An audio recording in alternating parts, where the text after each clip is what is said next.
Welcome to This Week in Real Estate with Jonathan Harmon. Listen in as him and other members of the J Harmon Home Team speak about all things real estate with local experts here in the Middle Tennessee area. Be sure to check out jharmonhometeam.com for more information and how to get in touch with our amazing team. Welcome to the show. All right. Good Monday morning. This is Jonathan Harmon with the J Harmon Home Team, powered by Keller Williams. And happy Monday. Yeah. Trent, happy Monday to you. Happy Monday. Did you have a good weekend? Man, I had an amazing weekend. Yeah, what'd you do? We were in St. Pete. Very nice. All this beach talk before we push record, I was like, yeah, that was yesterday. Your tan doesn't look any different, pal. Does it? No. Oh, Were you wearing a hoodie the whole time? no, I did. I got a little color. Oh, It's okay. a little hard to tell. It's the lighting in here. Is that what it is? Okay. the It's always the lighting. Always the lighting. Yeah. No, it was really nice though. We had a good time. Well, that's good. Well, we did a lot of MTSU stuff this week. Of course, Coach Mason has got to Murfreesboro. Pretty excited. Got to meet him a couple of times. I'm pretty pumped about my Blue Raiders. So, Awesome. Yeah, he's fiery. He's fun. Like, he's entertaining. You know, he's that big personality that Chris Massaro said we needed, and I'm optimistic, man. That's awesome. I told him, I said, this is the first time in a while I've had some real hope of some change and some good things going on over there at my alma mater. So very excited about that. Also super excited about my guest here, Mr. Mike Allen of Allen's Air Care. The only people that work on my HVAC systems in all of their different locations scattered throughout the county, it seems like.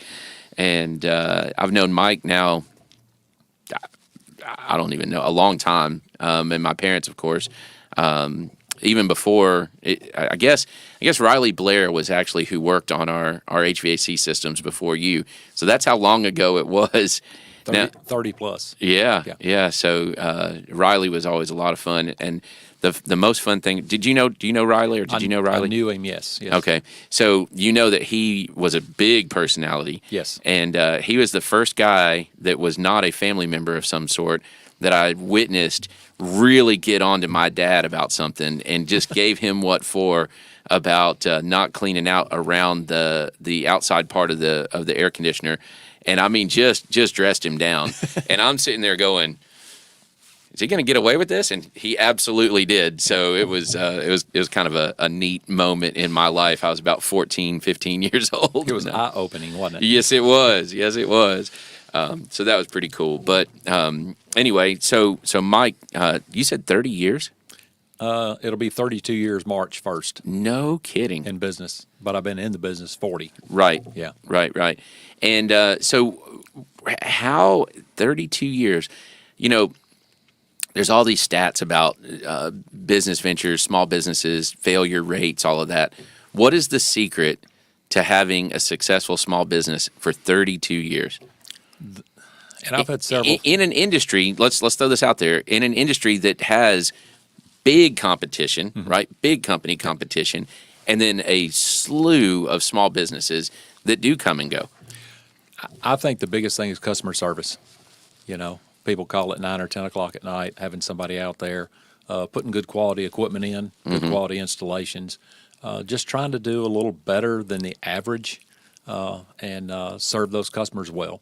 Yeah. And that's one of our things on our website is if you take care of your customers will take care of you. 100%. And that we've proven that. We're not perfect by any means, but that's the other thing. We get calls frequently, and you've witnessed this, that, hey, I've had a company out here 3 times and they can't fix my unit. Can y'all come out and look at it?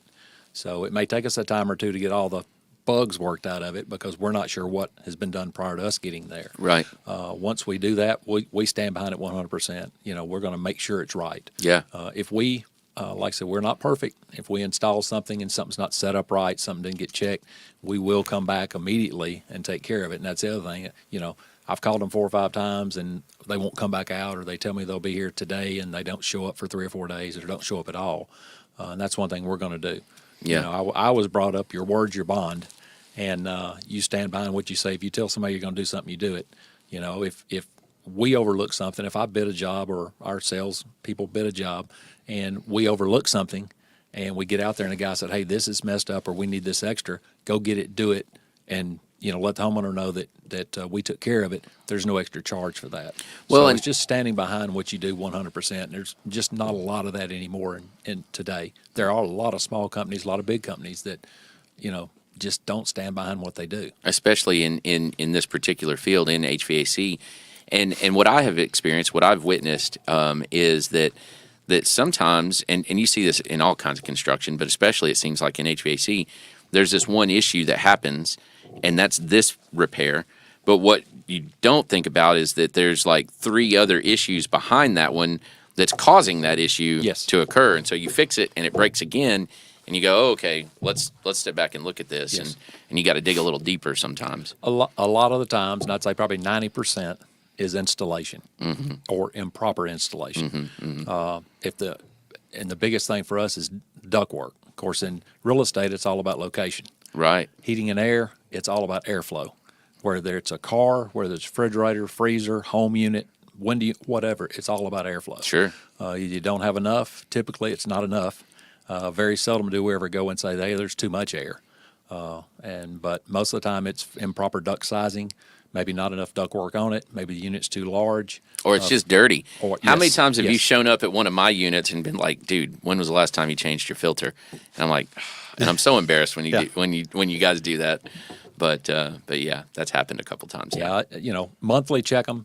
People want to buy pleated filters, and they're great. The pleated filters are awesome, but they're not 3-month filters. Right. They can last up to 3 months. Right. And when somebody says, well, it's been in there, it hasn't been in there 2.5 months. Well, if it's during the middle of the summer and it's running 20 hours a day, And you got 3 dogs in the house. 3 dogs and 4 kids. Right. So you have a lot of traffic, stuff like that. I mean, you may have to change them we've seen them every 2 weeks sometimes, depending on traffic and how the unit's running. Or you have a brewery that has grain dust in the Yes. air all the time.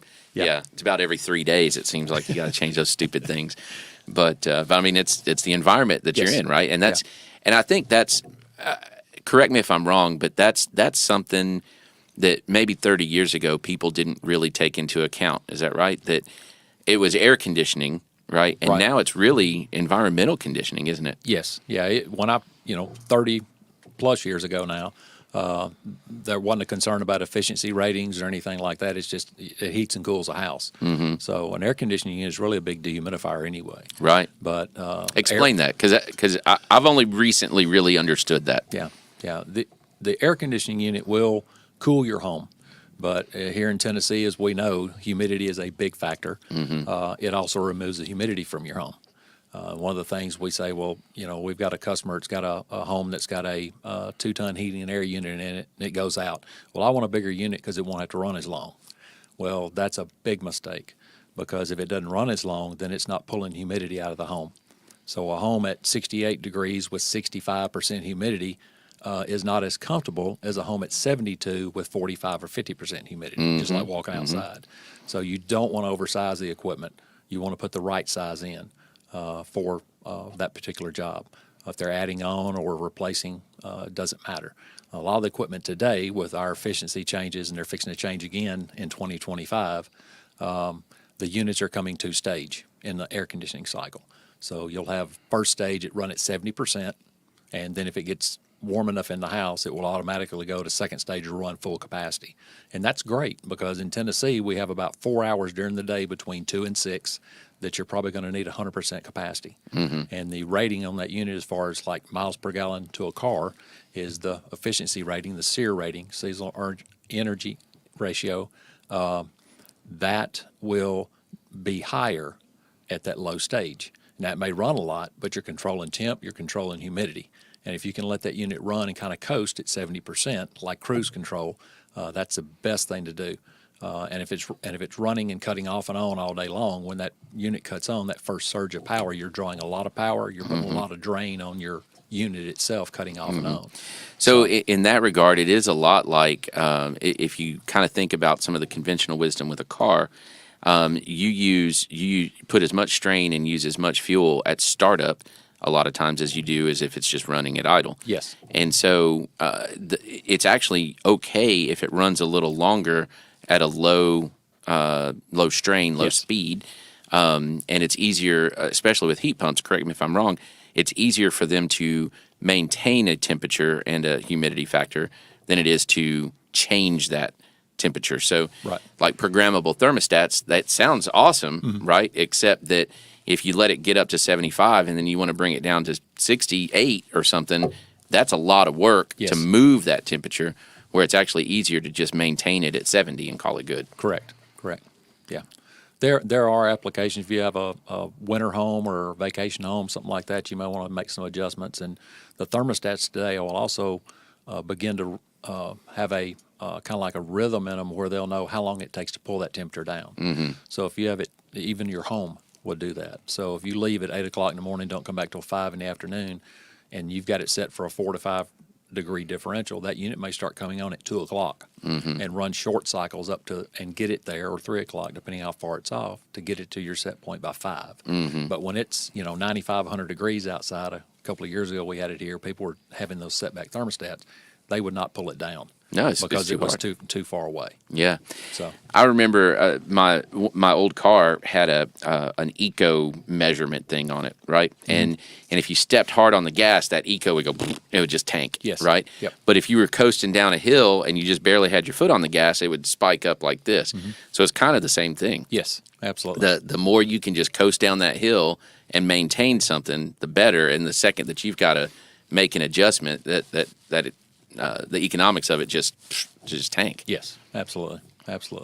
So, all right, so that's air. Let's talk heat right now, because, man, I don't know about you. I was shivering coming in this morning. Yeah, we had some more frost this morning. Yeah, that's the first time I scraped my window today. Yeah. Let your car run in the morning, let it warm up good. Yeah. So what about on the heat side of things? I mean, one of the things, we see this all the time with home inspections. Of course, this being a real estate podcast, let's talk about that for a second. On the heat side, especially in a heat pump, we're kind of like right on the edge of where heat pumps are really effective. Is that pretty accurate? yes, correct. So some temperatures, they're not very effective. When we get below, 30 degrees or whatever? The newer equipment today, it's been out about 10 years, probably 30 degrees. The older units with the different refrigerant in them, they were about 35. So the new refrigerant that's in the equipment today has more capacity at lower temperatures, not any more heat. It'll just do more work at a lower capacity. So with that, you can run down to about 30 degrees outside before that backup heat should come on. It will maintain house temperature. And that's where it gets expensive, right? Yes. Yeah. So basically, I guess give me just a quick, what is a heat pump? Because it blows my mind how this actually works, where it extracts energy from whichever side that you're trying to, like the opposite of what you're trying to maintain, right? Like in the summertime, if you've got a heat pump, whether it be a two-piece unit, maybe a unit inside, a unit outside, or the whole unit sits outside. If you go out in the summertime, put your hand on top of that fan's blowing that warm air. It's pulling that warm air out of the house. It's pulling the heat energy out of the house. Right, and dumping it outside where you don't care about it. Right. So in the wintertime, through parts in that unit, a reversing valve and some other components, it'll actually shift that flow of Freon, and it will dump that hot air back into the house. But how do you get hot air out of a 35-degree day? There is some warm air because of the composites of the Freon that will maintain some heat in the house. Again, airflow. We've had some equipment that we've went back, homeowners been living there 3 or 4 years and call us out, hey, it's just not heating well, it never has. You can go out and check it, and the air it's moving too much air. So it's like taking a fan and putting it on your desktop. If you put it on low, the air will be kind of cool. As you crank that up to medium or high, it gets cooler and cooler. Same way with the heat pump. They got a very bad rep back in the 80s, back when I first started, because they blow cold air all the time. Well, it was too much airflow. If you've got too much, it's going to be cooler. So if you can get that air adjusted through some volumeter readings, some meters on your vents to see what you're actually moving air, feet per minute or CFM, either one, then you can adjust the blower speed or duct work, whatever needs to be done to look at getting that air right. We've seen some run up as high as 5 or 6 more degrees by dropping the blower speed or adjusting duct work.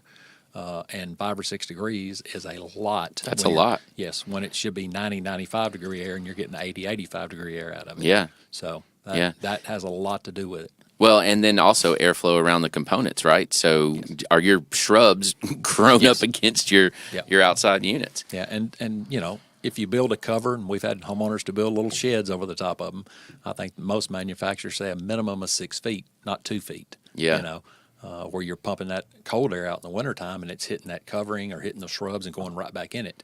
Well, it's not bringing in fresh air. Yeah. It's got to breathe and got to have fresh air. Again, airflow, whether it's outside or whether it be inside the home, you have to maintain that. We like to see about 24 to 36 inches around the unit, not up against it, for serviceability and for airflow. Sure.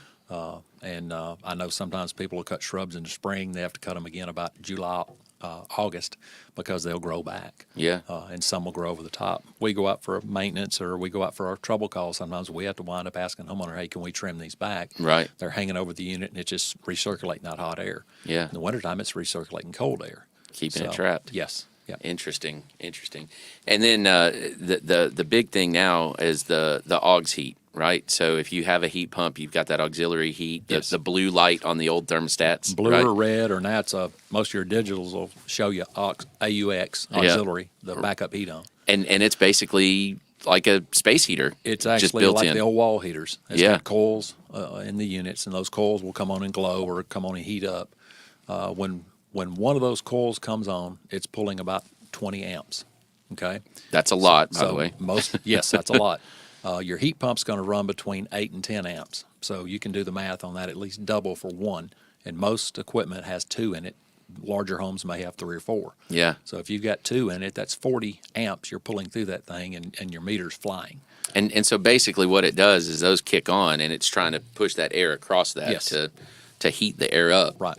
Yeah. Your thermostat will usually about 2 or 3 degrees separation. If you got your house sitting on 70 degrees and it gets down to 68, 67, automatically the backup heat will kick on. Like this morning, I'd say some backup heat was running, which is fine. It'll run for a minimal amount of time. It will run and bring it back up to right at that 69 or 70 degree mark. It will cut back off, and the heat pump will continue to run. Just like last Christmas, we had all that ice cold weather. Yeah. There were for a sustained period of time. Yes. Yeah. We had a lot of service calls those couple of days, but the main thing we were finding is maybe one of the heaters were not working, a bad relay, a blown fuse, breaker, something like that. And once you got that second heat strip on, then the house started warming up. And there were a few that were just maintaining 65, and that's all they would do. So the unit was just doing everything it could, but it was maintaining some temp. But those backup heaters, if you can keep those off, again, 20 years ago, the older Freon would get it down to about 35. Well, at 30 degrees, that's 5 more degrees. You're keeping those heaters off. So you gain efficiency by doing that. And 30-degree weather is very common here. Yes. 20-degree weather, sure, it happens. 10-degree weather, some, Yeah. right, but pretty rare. Below 10, abnormal. Yes, very much so. And I think it's very interesting. Houses, people have different views of what their house is, right? A lot of folks view it real simply. It's just a box that that we put our stuff in. But when you really start getting into the components, we had a plumber, Perfecto Plumbing, was with us last week. You start picking apart the individual systems, and you start seeing how this stuff is all interrelated, right? Like you think about a crawl space. Well, a crawl space is just the dirty area under the house. Well, yes, but that's also where a lot of times your ductwork lives. Correct. It's where your plumbing lives. It's where your electric is run. So you get something like a squirrel or a raccoon that gets into your crawl space, and it wreaks just absolute havoc. Yes. On that. So you got Skunks, possums. all of them. Yeah, they're terrible, right? And Yes. they love to tear up ductwork because it's Yep. a little bit warmer in the winter. Well, they're trying to tear into it to get that warm air. Yeah, exactly. And you also think about insulation. So, like in your case, the second most important thing I would guess is how tight is your house and how insulated it is. Because once we get it to 70 degrees, how easy is it for your house to keep 70 degrees? Right. And that has nothing to do with the HVAC. It has to do with all the insulation and the window gaps and everything else, right? Sure, absolutely. Yeah. If, TVA requirements, I think, is R38 in the attic now. Used to be R30. And you wouldn't think that'd be a big difference. But when your ceilings is typically on a single level, almost where you're going to lose your heat at anyway. Right. So if you can maintain it in there for a longer period of time, and like I said, doors and windows and older windows that maybe seals are broke on or maybe not shutting tight, things like that, or even storms that are up. Yeah. We'll let that cold in. And if you can see daylight through a crack that Yes. you shouldn't see daylight through, that means air's coming in. Correct. Yeah, and if you were to go around and look at all those little small things and added them up, you might as well take a window and open it up about a quarter of the way and just let the cold air in. Yeah. Or hot air in. So Right, it's the same thing in whichever. the summertime. Because the heat from the attic will come through that insulation if it's not tall enough. If it's even with your rafters, it's definitely not enough. But if a home's 10 plus years old, it probably needs to be checked because it will settle. It will push down after a while as it settles, and you lose your R value. Your R value is the fluff in it anyway. It's not go up there and pack it down as tight as you can get it. Right. It's the airspace. It's the airspace. Yes. Yeah, I had an old house over on Morton Street in Smyrna before I bought the house that I'm in, that I have now. And one of the first things that we did, so we replaced the HVAC for the upstairs, and we added an HVAC for the basement, and separated those two things. But we immediately spent, I don't know, I think it was $1,000, $1,200, whatever it was, on doing insulation in the attic. Yep. And it made it made more of a difference than the new unit did. Yeah, honestly. Your payback on insulation is going to be pretty quick. Yeah. Typically, maybe a year or 2 years at the most. So your return on that investment's quick. Yeah. So and you feel it in the house because you're not feeling it's not drafty. You're maintaining heat more units, and you see it on your electric bill especially. Instantly. Yeah, instantly. Yeah, it's pretty crazy. So when you start, when you're, especially if you're, in an older home and anymore, to your point, the way codes change and the way all that stuff adjusts, 15 years is not a new house. No. It's just not. Codes have evolved 2 or 3 times since then on various components. So it makes sense. And TVA will come and do, or in our case, Middle Tennessee Electric, we'll send somebody out and do, is it still called Energy Right? Yeah, it's a home evaluation, and they'll make some recommendations for you to. And put thermal cameras on it. Yes, they can. Sure will. And they can do that and then make recommendations on, hey, you really be good to upgrade windows or add insulation or, whatever. Caulk the outside of your Yes. windows. Or Yes. Yeah, those thermal images always trip me out. Like, here's all your house. It's nice and blue, except this hot spot right here where you're losing everything. Yes. Yeah. Yeah. It's great the technology we have today. So they're just trying to keep that additional power off the power grid. Yeah. When it gets real cold, we may have some power issues here. And so that will help maintain and keep those homes from using a little more electricity. And if you can do that, how many homes are being built in Rutherford County today? It's a strain on the power grid when they do that. And I think that's a part that if people would understand that a little bit more, you just hit on that, is that you've got those heat strips, okay? It's 20 degrees outside today, or 22, whatever it was this morning. And your house kicks on that power, right? And it's using 20 or 40 extra amps.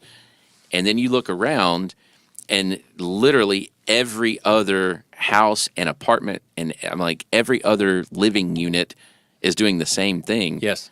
All of a sudden, that power usage is double or triple or quadruple. Yeah. Depending on how cold it is, right? Sure. Yeah. And especially in the mornings, again, summertime 2 to 6, and in the mornings probably between 4 and 7 is your coldest part of the morning. What's people doing? They're getting up going to work. Then you got water heaters kicking on that's using electric.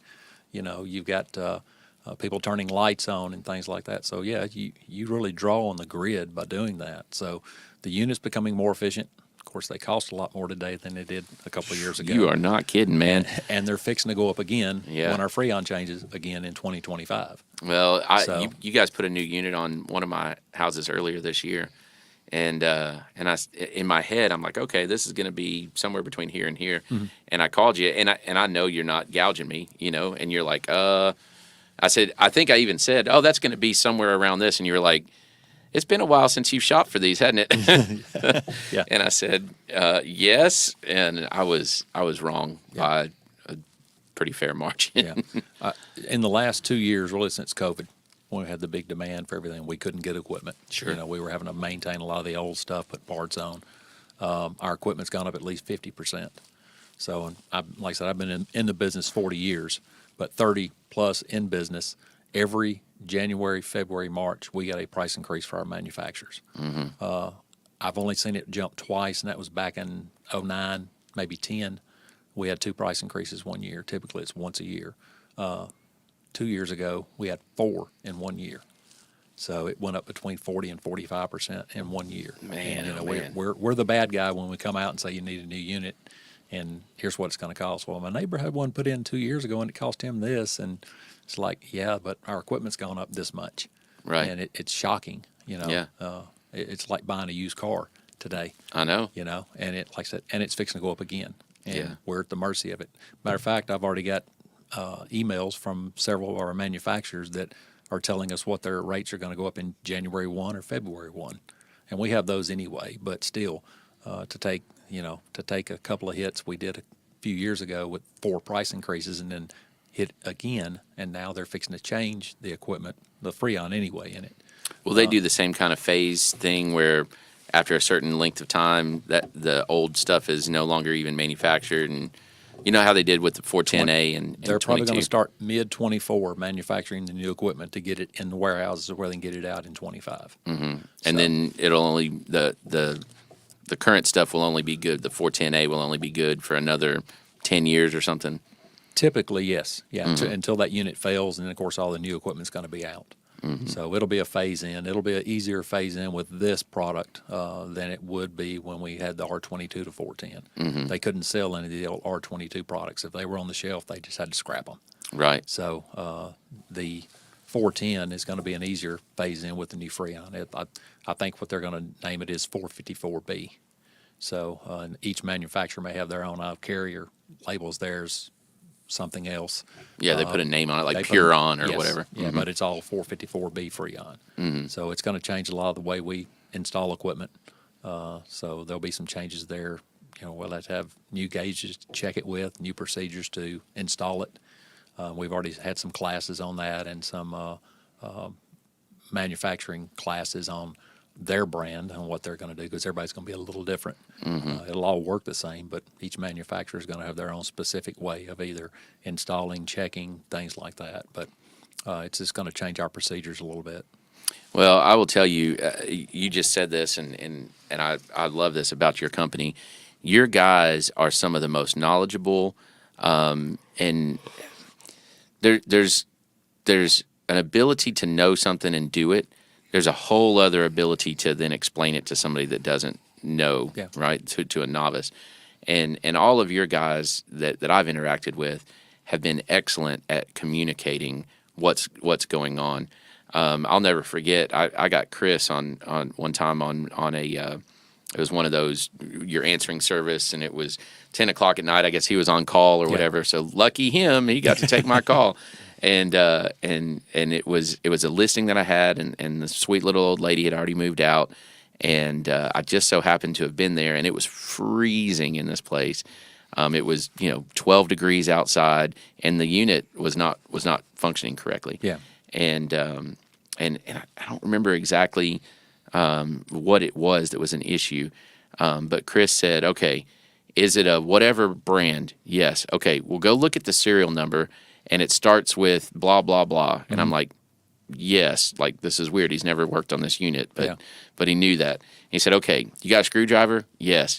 Okay, take this one cover off, and is there, the light's either going to be blinking this color or this color? And I'm like, yes. And I could tell, like, he was spouting this out of his brain. He wasn't reading a manual, Yeah. And he goes, okay, well, if it's reading that color, look down to your left like 3 inches, and there should be a button, and then there's this other thing, and like 30 minutes later, I'm sitting here and I'd like fixed. Yeah. And he was like, well, you've only sort of fixed it. We'll come out and fix it tomorrow. And I'm like, how the crap did you know that? Because this is one brand, one model of one brand of, a gazillion different units. Right. It's 10 o'clock at night, and you just like spouted it. Anyway, it was incredible. Yeah.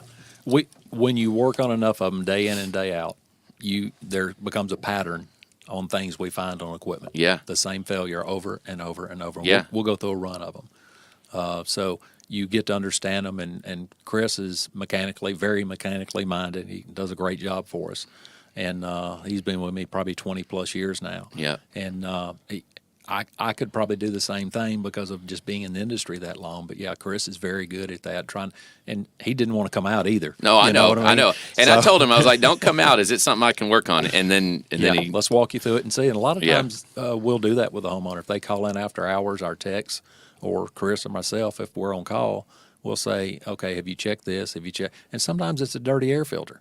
We've been busy. Guilty. We've had, Yeah. we've had family in and out of the hospital. We've been out of town or whatever, and it's something very minor, very simple. Hey, well, I'll change this, and especially during the summertime, I'll change it, let it run for a little while, and see if it'll working. And they'll call back and say everything's great. Yeah. So it keeps us from having to come out. And we don't want to charge somebody a service call to go out there for a filter, Jonathan. But sometimes we have to. It's an expensive filter. That's a real expensive filter for a $3 filter.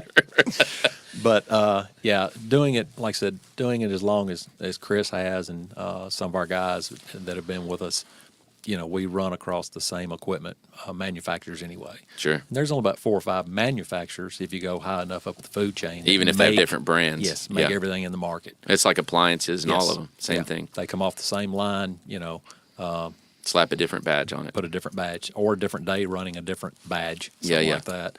But you get to where you work on enough of them, and there's not very many what we call odd brands in our area here. Mm-hmm. Every now and then we'll find one somebody's bought off the internet or and put in is like, who in the world makes this? Mm-hmm. Well, Chris will start digging and checking and come to find out it's one of the major brands, but it's a contractor's grade or something that's made in another part of the United States. Right. That they've brought or shipped in, something like that. So everything's pretty commonplace here. Very seldom do we get that. So you've mentioned the new coolant that's coming. What are some other things that are kind of on the horizon that as a homeowner I need to kind of be aware of? The biggest thing is the financial part of it. Equipment several years ago, 2 or 3 years ago, that was, we could replace a unit. You have a current unit that needs to be replaced. That was a $5,000 replacement. There's $7,500, $8,000 today. Mm-hmm. That's probably going to push up closer to 10. Mm-hmm. And I don't like it because I'm a homeowner as well. But the cost of the equipment, I'm not sure where it's going to stop. But it's getting to the point now today that we're doing a lot more repairs, even on 10 and 11, 12-year-old equipment. We're doing repairs on them. Out of necessity. Out of necessity. Yeah. Because who has $8,000 or $10,000 laying around for a piece of equipment? Yeah. And does TVA still do the loan? They still do their financing through TVA, but if you've got a gas unit, then you have to put what they call a dual fuel or a hybrid unit in, and they're more expensive. Yeah, Because and potentially rewiring and all kinds of stuff, Yes, yeah, because they're a heat pump and they're a gas unit combined. So you don't have your backup auxiliary heaters; you've got gas as your backup. Mm-hmm. But they want it to be a dual fuel or hybrid unit so they can recover some of those energy costs during the wintertime. Sure. So, but yeah, TVA has a great program. We've got a couple other forms of financing if they have a gas unit and don't want to go the TVA route. Mm-hmm. But the TVA finance is great. They You pay it through your electric bill. Through your electric bill. You can pay it off early if you want to, or you can do a 10-year payout on it. And they'll once it's installed, sometimes they come out and do an inspection. They do spot inspections, things like that. Or if you want them to come out and do a home evaluation, they'll do that as well. And they say, hey, you got a 15-year-old unit. It'd be great to upgrade it. And we have a solution for that. Yes, that's correct. By the way. That's correct.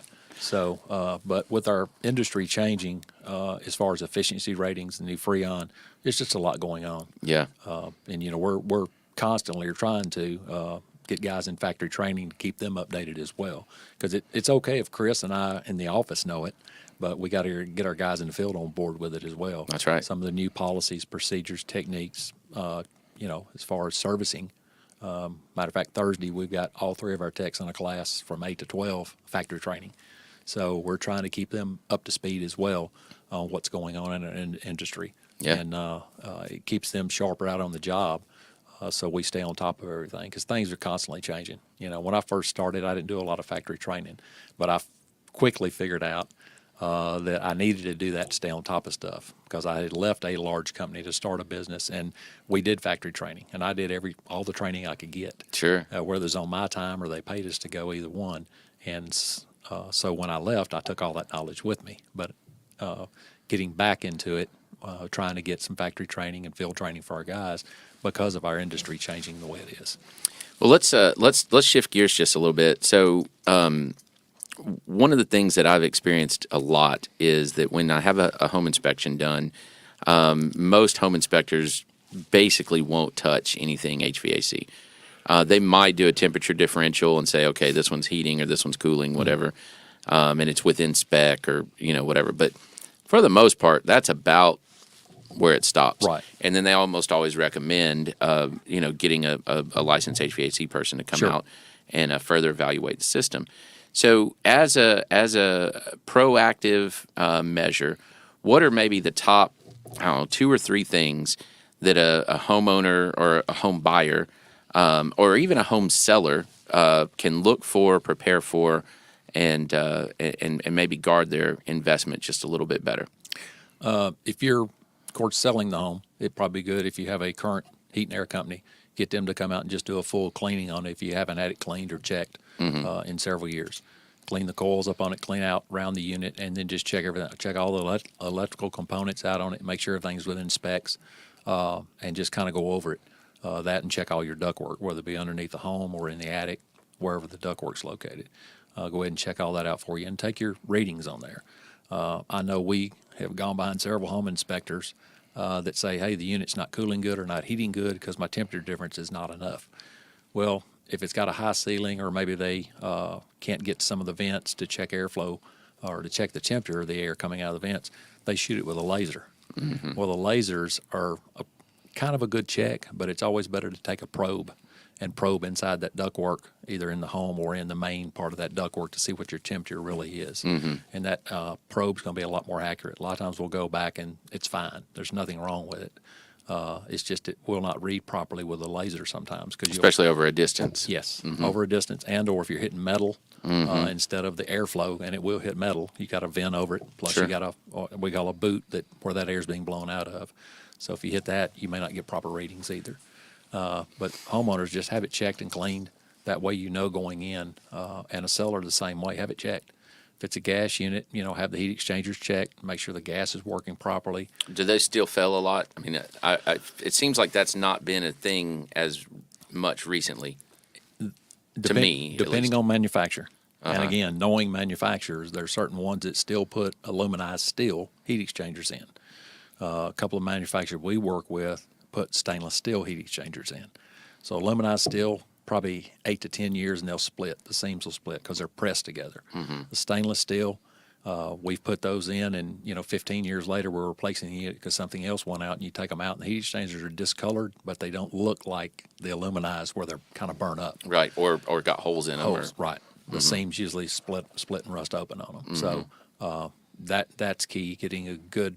That's one thing when you buy a piece of equipment. If you buy the lesser cost equipment and it's only got a 10-year warranty on it, it's 11 years old, and the heat exchanger splits open, it's pretty much time to replace. Yeah. But again, right now we're seeing some of those that we're putting heat exchangers in. And matter of fact, we just did one last Friday that the unit was going to be very expensive, and so they opted to put a heat exchanger in, and the replacement for this brand was actually a stainless steel. So it'll probably last when that unit finally goes out. Can you take it out and swap it into the next one? Well, the new ones will come with stainless. Yeah. But that's the thing, just getting a good quality piece of equipment, because there are some manufacturers out there that are less expensive to purchase on the front end, and even the same manufacturer, but again they will run it under a different brand, Right. And that different brand will have some lesser parts for cost. Maybe a contractor's grade piece of equipment, something you're going to do for new construction where you're selling 100, 200, 300 in a subdivision, and you can save some money on the contractor, can save some money on the front end. So they'll do that versus spending that extra money on that stainless steel. So Gotcha. So have it checked out. As far as, is there something I can do without even calling you out there? I mean, obviously you can stick your head down in the crawl space and see that the ductwork is whole, right? There's not holes in it. No insulation hanging, all your straps are in good shape, things like that. It's not dipping down and Correct. the water, flowing through, that kind of thing. No roller coasters. Yep, yeah, that's it. And how accurate is it to look at an outside piece of equipment and it's like, okay, this equipment's rusty looking, it's, it looks kind of old, kind of worn.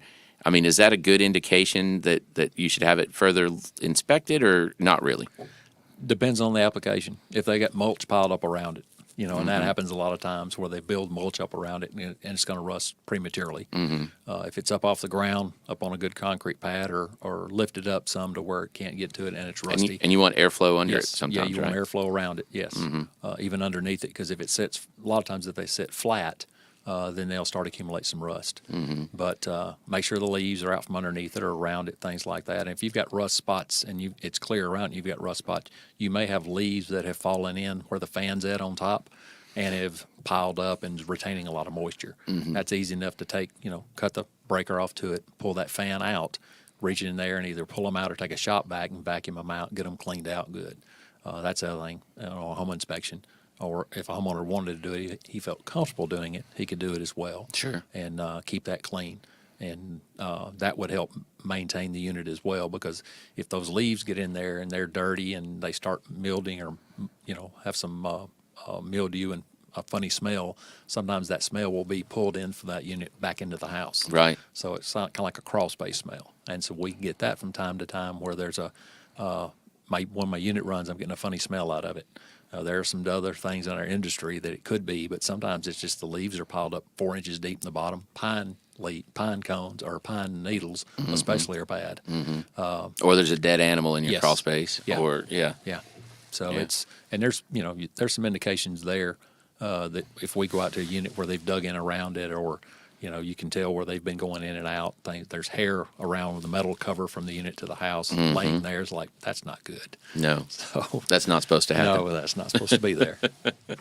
All right. Well, Mike Allen, Allen's Air Care. Again, my trusted HVAC folks. They've always done a spectacular job, and on the small handful of times that your guys didn't do something right or something didn't go as expected, has always taken care of it, has always done the right thing. I can't think of one time where I've been disappointed in the end result. Appreciate that. And that's a big deal. So if you've got HVAC concerns, I even have your phone number memorized, 615-459-2424. It's pretty easy to memorize, Yes.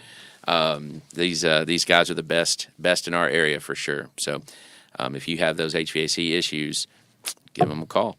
If you get a chance and you want to repair something and Chris gets to walk you through it, it's a thing of beauty, y'all. It was a magical moment when I walked away and went, I just fixed that, and he didn't even look at it. It was awesome. I was impressed. So anyway, that's about it. You got anything else? Bryan Nale. My buddy Bryan Nale over at Primis Mortgage. Huge supporter of all things Spread the Positive. Thank you, Trent. Yes. For to say something earlier. helping me do that. I get on a roll when I get with people I like, and I just forget sometimes. So let's hear from Bryan.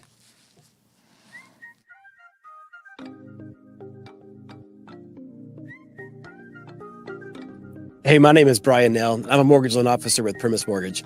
I want to tell you that I absolutely love being a member of the Spread the Positive Network. It's such a great mission and helps bring so much positivity to our community. It's truly be a pleasure and a part of what they do. There are a lot of ways to navigate financing a home, and in markets like this, having the advice of a trusted local professional is key to making sure you get the right advice for your specific circumstances. Whether you're interested in the purchase of a new home, second home, or have a need for a refinance, I'd love to earn your trust. If I can help you nail your mortgage, call me at 615-243-3976 or visit nailyourmortgage.com. Primis Mortgage is a subsidiary of Primis Bank, a member FDIC, equal housing opportunity. As always, all loans are subject to approval. Primis Mortgage, NMLS number 1894879. Be partnered up with you. Guess that's about it. That's it. Just call us if you need anything. We'd be glad to take care of all your needs, especially here in Rutherford County, where our county's growing.